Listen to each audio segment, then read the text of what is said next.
Hello everyone, आप सभी का हमारे चैनल पे स्वागत है। देखो, हमारा डेट शीट आ चुका है। मतलब प्रॉपर पूरी डेट शीट तो नहीं आई है, लेकिन हम टाइम का अंदाज़ा हो चुका है कि कब से हमारे एग्ज़ाम शुरू है और कब हमारे एग्ज़ाम ख़त्म होंगे, ये पता चल चुका है।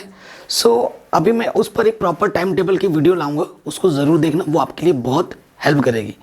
लेकिन अभी हम क्या कर रहे हैं, क्लास 10th में, चाहे आपके पास बेसिक हो चाहे आपके पास स्टैंडर्ड मैथमेटिक्स हो, चैप्टर वाइज जो इंपॉर्टेंट टॉपिक है जिन पर क्वेश्चन हर बार आता ही आता है, और कुछ एक्सरसाइज एनसीईआरटी के ऐसे हैं जो बहुत इंपॉर्टेंट है, उनसे क्वेश्चन आते ही आते हैं, उनमें टॉपिक नहीं बोल सकता मैं।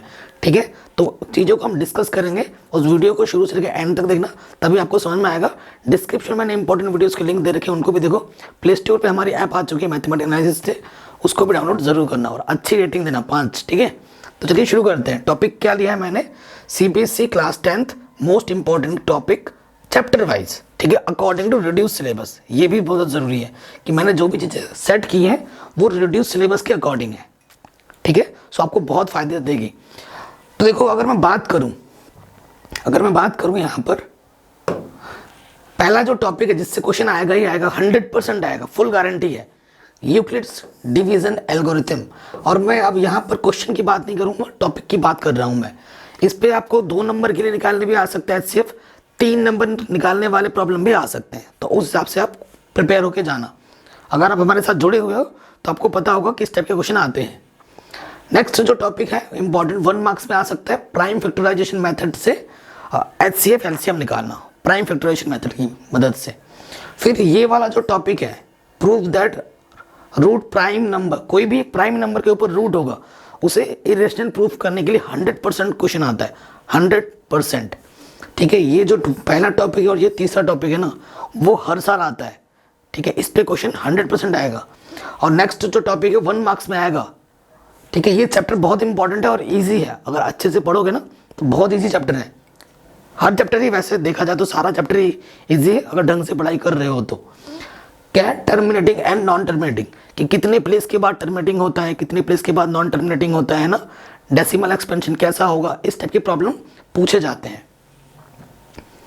चैप्टर नंबर 2, क्योंकि सिलेबस हमारा रिड्यूस हुआ है तो जो प्रॉब्लम हमसे पूछी जाएगी, ठीक है ना, वो जो टॉपिक नंबर हमारा है relation between zeros and coefficient based problem. ठीक है, आपको क्वाड्रेटिक इक्वेशन, क्वाड्रेटिक पॉलिनॉमियल दे रखा होगा, उसका जीरोस, उसका रूट्स निकालना आना चाहिए, उसके बीच में जो रिलेशन बनता है कोफिशिएंट और जीरोस में वो आना चाहिए, और उसकी मदद से जो रिलेशन होता है उनकी मदद से कभी कभी एक की वैल्यू निकालो, कभी उसकी वैल्यू निकालो, तो वो हमें अच्छे से आना चाहिए। उस पर क्वेश्चन 100% आता है।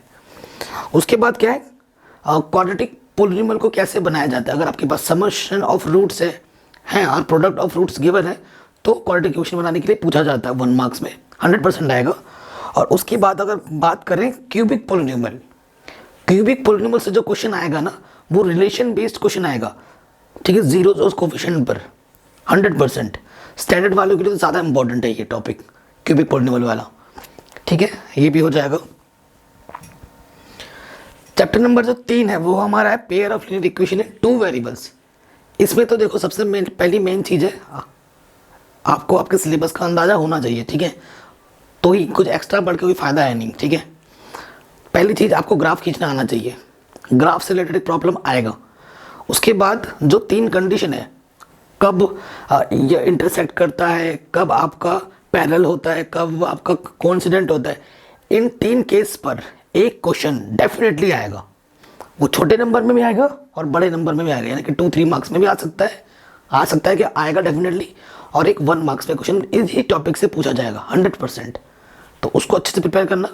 प्रॉब्लम जो न्यूमेरिकल जो आएंगे नेक्स्ट वो आएंगे प्रॉब्लम बेस्ड, जो रिलेशन प्रॉब्लम होते हैं ना, जो कभी एज से प्रॉब्लम पूछ देगा, एरिया से क्वेश्चन आ सकते हैं, फ्रैक्शन वाले प्रॉब्लम आ सकते हैं, फिक्स्ड प्राइस वाले प्रॉब्लम आ सकते हैं। ठीक है, और एक प्रॉब्लम जो मोस्ट इंपॉर्टेंट है आ सकता है वो है अप स्ट्रीम डाउन स्ट्रीम का प्रॉब्लम, 100% आएगा। ठीक है, बहुत इंपॉर्टेंट है। और उसके बाद जो सिमेट्रिक वाले क्वेश्चन नहीं होते हैं, जैसे 1/x + y + 2/x - y = 2, इस टाइप के जो क्वेश्चन नहीं है, ये भी देख लेना, ये भी आ सकता है। तो मैं तो क्वेश्चन की बात नहीं कर रहा हूँ, मैं टॉपिक की बात कर रहा हूँ कि किन टॉपिक्स पे क्वेश्चन इंपॉर्टेंट है और पूछा जाता है एग्जाम में, ठीक है, देख लेना। फिर आता है क्वाड्रेटिक इक्वेशन। चूंकि हमारा सिलेबस रिड्यूस हुआ है, रिड्यूस होने के बाद इस चैप्टर से एक ही चीज़ इंपॉर्टेंट है, क्वाड्रेटिक इक्वेशन का जो बेसिक है वो तो है ही हर चैप्टर का इंपॉर्टेंट। उसके साथ जो नेक्स्ट इंपॉर्टेंट चीज़ आती है ना रिड्यूस होने के बाद, nature of quadratic equation, nature roots पे प्रॉब्लम, कि कब इक्वल रूट्स होते हैं, कब नेगेटिव आएगा, है ना, कब डी की वैल्यू 0 पे क्या होता है, डी की वैल्यू नेगेटिव हो तो क्या होता है। इस टाइप के क्वेश्चन इस पर पूछे जाएंगे। कौन सा इक्वेशन क्वाड्रेटिक है या नहीं है, तो ये वाला टॉपिक बहुत इंपॉर्टेंट है, ठीक, बहुत आसान चैप्टर है। Next arithmetic progression, one of the easiest chapter AP. इसमें तो कुछ है ही नहीं, बस आपका कैलकुलेशन सही हो, फॉर्मूले का ज्ञान हो, क्या चीज़ दे रखी है, क्या चीज़ निकालनी बताओ। A general formula A N equals to A plus N minus 1 into D वाला आपका फॉर्मूला लगाओ, सारे क्वेश्चन कर दो, ठीक है। आप इसमें प्रीवियस के क्वेश्चन देख लो।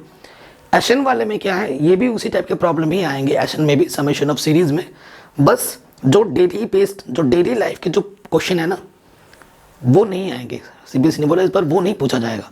तो बस जो न्यूमेरिकल टाइप के एशन वाले प्रॉब्लम है उनको कर लेना, डेली लाइफ से जुड़े हुए जो प्रॉब्लम है उनको छोड़ देना है, ठीक है।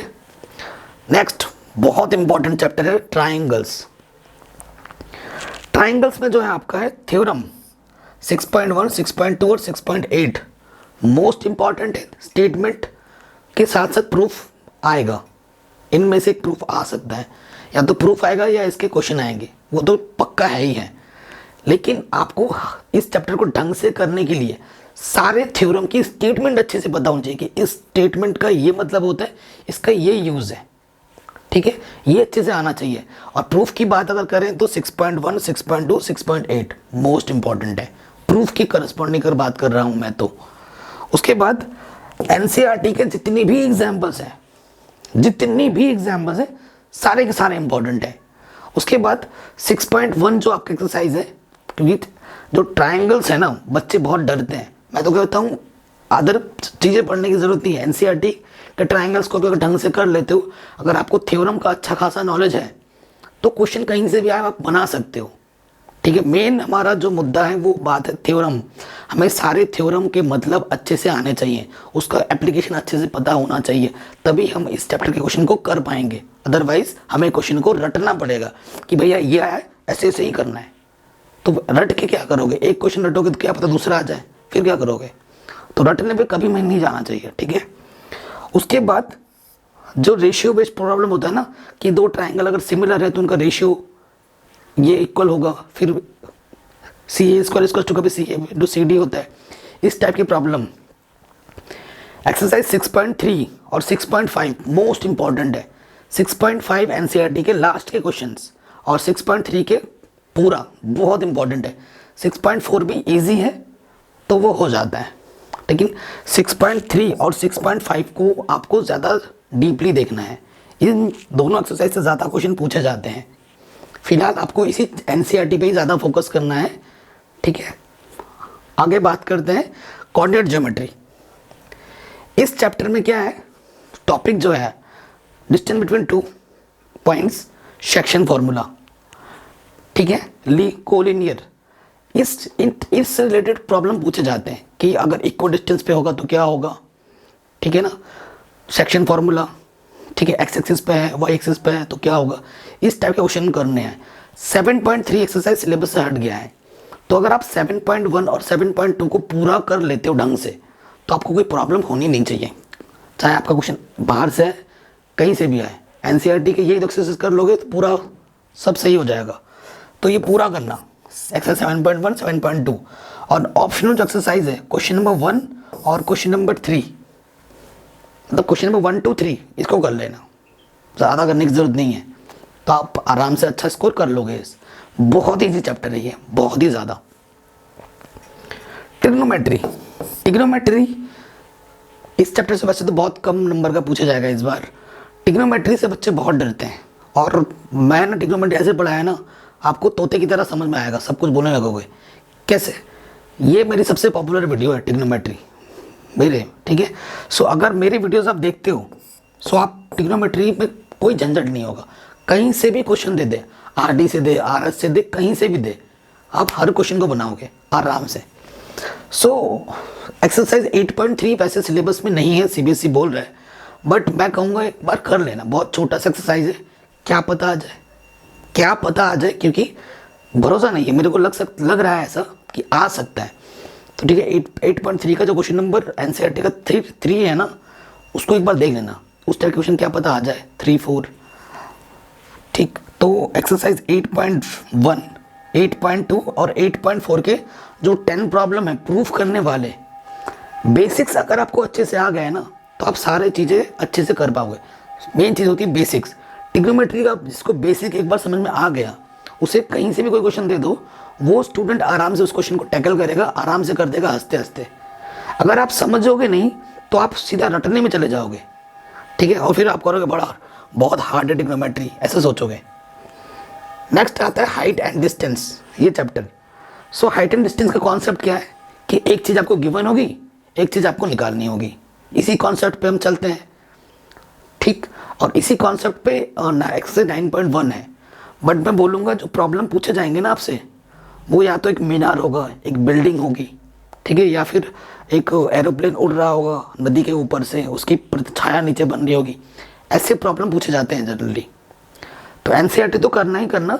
इस चैप्टर के लिए आर डी शर्मा की हेल्प आपको लेनी पड़ेगी, क्योंकि एनसीईआरटी से ही क्वेश्चन आएगा ज़रूरी नहीं है। एनसीईआरटी का क्वेश्चन नंबर जो लास्ट है 15, सेकेंड लास्ट, वो मोस्ट इंपॉर्टेंट है, 16 इंपॉर्टेंट है, और मैंने मार्क करा रखा है। सारे क्वेश्चन कर लेना, एक ही एक्सरसाइज है।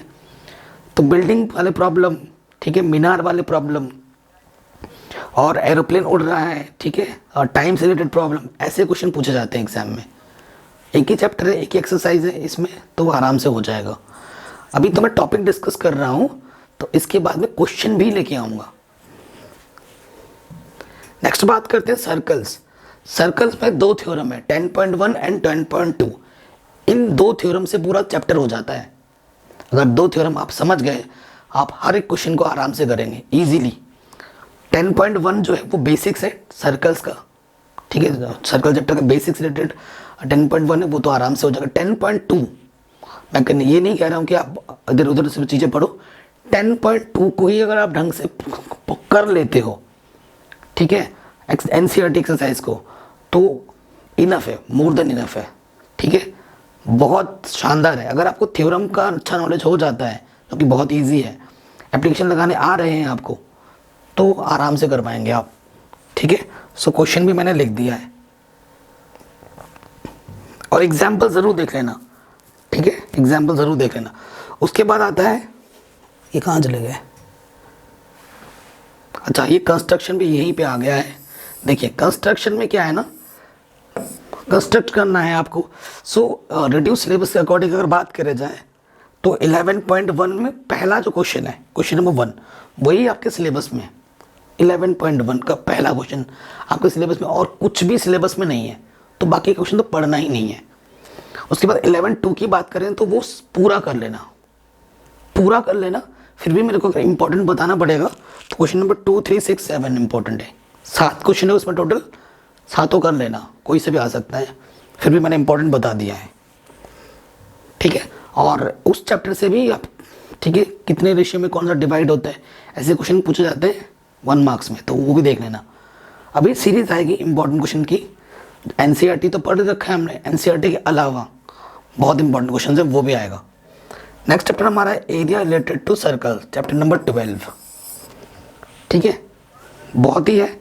सेक्टर सेगमेंट का अच्छा नॉलेज होगा, फॉर्मूले 2 आपको अच्छे से पता होंगे। एक्सरसाइज 12.2 और 12.3 आराम से कर लो, एनसीईआरटी के ढंग से करना। और इसमें ना कुछ एग्जाम्पल्स हैं एनसीईआरटी के 12.3 से पहले, वो एग्जाम्पल बहुत इंपॉर्टेंट है, उनको ज़रूर करना, और इन दोनों एक्सरसाइज को कर लेना। ये दोनों एक्सरसाइज कर लोगे ना, तो आपको बाकी कुछ पढ़ने की ज़रूरत नहीं है, एनसीईआरटी ही इनफ है इसके लिए, ठीक है। कुछ भी आ सकता है 12.2 और 12.3 में से, शानदार है, इजी है एकदम।